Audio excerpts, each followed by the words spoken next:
Netherlands, जिसको Holland भी कहा जाता है, उत्तर पूर्व में स्थित है।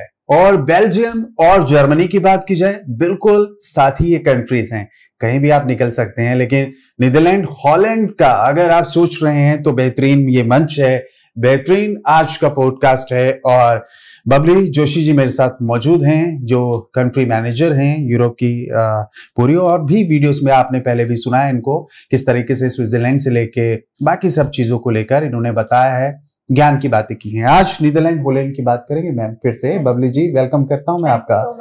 बबली जी, आज आपके पिटारे में ऐसा क्या है? पहले तो स्विट्जरलैंड निकला, आज आप हॉलैंड की बात कर रही हैं, नीदरलैंड की बात कर रही हैं। वाकई ये बच्चे इंटरेस्टेड हैं इन कंट्रीज में जाने के लिए? हालांकि ये पहली बार सुन रहा हूँ, नीदरलैंड हॉलैंड भी जाना है सबको, क्या अपॉर्चुनिटीज हैं? हाँ जी बिल्कुल। अभी अगर मैं नीदरलैंड्स की बात करूं, जिसको जैसे आपने बोला कि हॉलैंड भी कहा जाता है, यस, पहले स्टूडेंट नीदरलैंड को हॉलैंड के नाम से जाना जाते हैं। आपने सुना ही होगा एम्स्टर्डम, जो कि यूरोप की one of the most happening place है। तो काफी सारे स्टूडेंट्स हैं जो इट्स स्टूडेंट सिटी, तो बहुत सारे स्टूडेंट हैं जो एम्स्टर्डम में जाके पढ़ना चाहते हैं। तो उस वजह से नीदरलैंड्स काफी ज्यादा पॉपुलर है। सेकेंडली अगर मैं बात करूं बेनिफिट नीदरलैंड्स में पढ़ने का, तो सबसे बड़ा बेनिफिट नीदरलैंड में पढ़ने का ये है कि क्राइम फ्री कंट्री है। क्राइम फ्री लाइक दुबई, या दुबई से बेटर नहीं है? अच्छा, दुबई से बेटर है। बिल्कुल, नीदरलैंड में जेल नाम की चीज है। अच्छा, सो जो पेरेंट्स स्पेशली अपनी फीमेल चाइल्ड को लेकर परेशान होते हैं कि हाय, मैं अगर इनको इस पर्टिकुलर कंट्री में भेजता हूँ तो पता नहीं क्राइम क्या हो। अच्छा, तो उन पेरेंट्स के लिए मैं ये बोलना चाहती हूँ कि नीदरलैंड एक ऐसी कंट्री है जहाँ पे जेल ही नहीं है। तो आप समझ सकते हो कि कितना सेफ कंट्री होगा, कितना क्राइम फ्री कंट्री होगा, राइट। सेकेंड, अगर मैं बेनिफिट की बात करूं तो नीदरलैंड एक इंग्लिश स्पीकिंग कंट्री है। जो स्टूडेंट्स का मेजर कंसर्न ये होता है कि यूरोप में लैंग्वेज बैरियर, ठीक है, काफी बार हमने डिस्कस भी करी है लैंग्वेज को लेकर। सो नीदरलैंड एक ऐसी कंट्री है जहां पे आपको लैंग्वेज की बैरियर नहीं है, इंग्लिश स्पीकिंग कंट्री है। तीसरी बेनिफिट ये है कि आपको 1 year of post study work permit मिलता है। ठीक है। इसके अलावा अभी अगर मैं सेटलमेंट की बात करूं, ठीक है, पीआर अपॉर्चुनिटीज की, तो नीदरलैंड्स में बिना लैंग्वेज टेस्ट के आप पीआर अप्लाई कर सकते हो। बट उसके लिए आपका 5 इयर्स ऑफ स्टे होना जरूरी है। इसके अलावा again Netherland is a spouse welcoming country, but आप डे 1 पे नहीं लेके जा सकते, आफ्टर 1 सेमेस्टर, यानी कि 6 महीने के बाद आप अपने स्पाउस को भी नीदरलैंड में बुला सकते हो।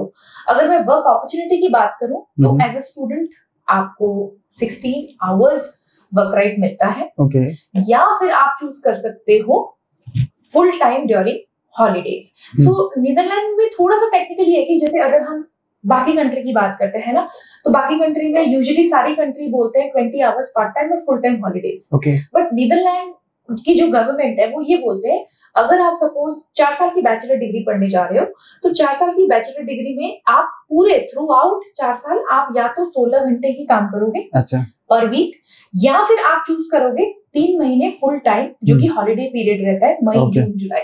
तो इस तरह से अगर हम देखें तो काफी अच्छी बेनिफिट्स हैं। अगर हम part time work opportunity, wage rate की बात करें तो काफी अच्छा। लोगों ने ना आपकी बात सुन के बैग पैक कर लेना और चले जाना है, लेकिन जाने से पहले बच्चों को ये भी बता दें, आप कह रहे हैं कि इंग्लिश टेस्ट की जरूरत नहीं है, लेकिन एकेडमिक तौर पे तो स्ट्रॉन्ग होना पड़ेगा ना? हाँ जी बिल्कुल। नहीं, नीदरलैंड एक ऐसी कंट्री है, ऑब्वियसली इंग्लिश स्पीकिंग कंट्री है, तो यहाँ पे बिना IELTS के बच्चा नहीं जा सकता। ठीक है। सो लेट्स सपोज अगर कोई बच्चा बैचलर पढ़ने जाता है, तो बैचलर की केस में आपको मिनिमम 6 बैंड्स ओवरऑल चाहिए। और अगर आप मास्टर्स पढ़ने जाते हो तो 6.5 ओवरऑल आपको चाहिए। नॉट लेस देन वाला सिस्टम यहाँ पे है नहीं, ओवरऑल आपको 6, बैचलर्स मास्टर्स के लिए 6.5। आपने कहा स्पाउस ले जा सकते हैं, लेकिन ऐसा तो नहीं कि बच्चे ने 12वीं की है और ठीक है उसकी शादी भी कर दी बहुत ही कम उम्र में, वो कंट्रीज इंडियंस को उस प्रोस्पेक्टिव से तो नहीं देखती? जैसे कनाडा एक लेकर चल रहा है, जो हमारा पंजाबियों का ट्रेंड है कि शादी कर दी, ठीक है, भेज रहे हैं और फिर स्पाउस भी जाएगा। ये कंट्री किस तरीके से फ्लेक्सिबल है स्पाउस के मामले में? तो स्पाउस के मामले में ये कंट्री ये बोलते हैं, इसे यूरोप में हम अगर कोई भी कंट्री देखते हैं मोस्टली, जैसे हमने लास्ट शो में भी डिस्कस किया है डेनमार्क के बारे में, फिनलैंड के बारे में, तो यहाँ पे यूरोप ने ये रेस्ट्रिक्शन नहीं डाली है कि आप ग्रेजुएट होने चाहिए, आप सिर्फ रिसर्च प्रोग्राम के लिए जाना चाहते हो, ठीक है। +2 वाला स्टूडेंट भी बुला सकता है अपने स्पाउस को, डिपेंड करता है, अगर वो लड़की है, फीमेल है, तो उनकी उम्र 19 years एंड अबव होनी चाहिए। अगर वो लड़का है जो अपने डिपेंडेंट को बुलाना चाहते हैं तो उस केस में मेल का एज क्राइटेरिया होना चाहिए 21 years एंड अबव। तो अगर आपका ये एज क्राइटेरिया उस इंडेक्स में फॉल करता है, चाहे आप बैचलर्स पढ़ने जा रहे हो या मास्टर्स पढ़ने जा रहे हो, as per Netherland government rule आप आफ्टर 6 months उनको बुला सकते हो on a dependent visa. Okay, आपने कहा है कि ठीक है वर्क राइट है, लेकिन स्पाउस को वर्क राइट होगा फिर? हाँ जी, स्पाउस को भी मिलता है, आपको स्पाउस को मिलता है आपका full time work right. Okay, but वो अभी नहीं होगा, आफ्टर 6 months। After 6 months। अच्छा, खर्चीला है लाइक स्विट्जरलैंड?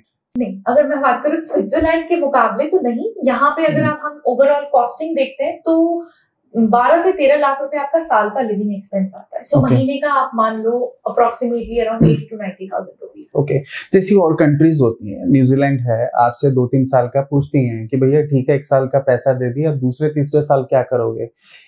इसी तरीके से नीदरलैंड भी देखता है कि आप वाकई इन्वेस्ट कर सकते हो, बोझ तो नहीं बनोगे हमारे ऊपर, ये चीजें देखता है फाइनेंशियल तौर पर। हाँ जी, बिल्कुल देखता है। अब थोड़ा सा अभी अगर मैं यूरोप को इलैबोरेट करूं तो यूरोप में क्या है, बेसिकली यूरोप में कंट्री रूल तो है, ठीक है, जो कि वीजा रिक्वायरमेंट एम्बेसी की तरफ से सेट है, ठीक है, एजुकेशन रिक्वायरमेंट वहां की एजुकेशन मिनिस्ट्री के हिसाब से सेट है। उसके अलावा कुछ यूनिवर्सिटी स्पेसिफिक भी है, ठीक है। सो अब नीदरलैंड्स में आपको दोनों टाइप की यूनिवर्सिटी है। एक यूनिवर्सिटी आपको बोलते हैं कि आपने मिनिमम 2 महीने का एकोमोडेशन भी हमारे थ्रू ही रहना है, हमारे हॉस्टल में। और दूसरी चीज आपका 1 साल का लिविंग एक्सपेंस भी, जो जिसको बोला जाता है GIC, राइट, वो आप पे करके आओगे। अब दूसरी, वो भी सिर्फ सर्टेन स्टेट के स्टूडेंट्स के लिए, ठीक है। अब दूसरी साइड में दूसरी यूनिवर्सिटी है जो बोलते हैं कि कोई दिक्कत नहीं, आप 1 साल की फीस पे करो, 1 साल का लिविंग एक्सपेंस शो करो और आप आ जाओ।